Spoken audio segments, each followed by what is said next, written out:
خواتین کے حقوق کی بڑی بات ہوتی ہے اور مجھ سے یہ پوچھا جا رہا ہے کہ تحریک لبیک کیا خواتین کے حقوق لے کر آئے گی، کیسے آپ کیا کہیں گے؟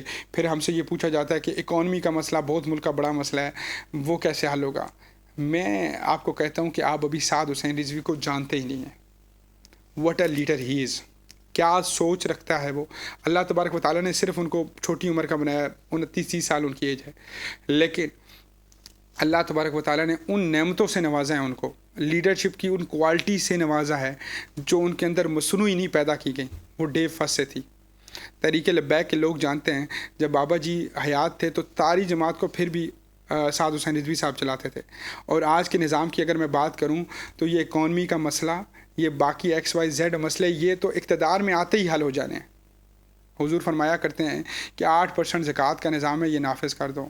قائد محترم بڑے پیارے، اب کیونکہ ویڈیو لمبی ہو جائے گی، لیکن میں اگر یہ کہوں کہ سعد حسین رضوی صاحب کو اللہ تعالیٰ نے ان لیڈر والی خصوصیات سے نوازا ہے جو اس خطے میں کیا اس ٹائم اس پوری دنیا میں کم ہیں، تو وہ غلط نہ ہوگا۔ وہ لیڈر ہے جو خود فرنٹ سے لیڈ کرنا جانتا ہے، اور وہ لیڈر ہے جو بڑا ایک جسے کہتے ہیں زمینی انسان ہے، اور وہ واحد لیڈر ہے جس کو میں صحیح معنوں میں مسلم امہ کا لیڈر کہہ سکتا ہوں۔ مجھے ایک لیڈر بتائیں طیب اردگان کے علاوہ اس ٹائم جو فلسطین کی بات کرتا ہو، کشمیر کی بات کرتا ہو، جو حق اور سچ کی بات کرتا ہو، جو اسلام کو تخت پہ لانے کی بات کرتا ہو۔ یہ وہ واحد لیڈر ہے جو یہ بات کرتا ہے۔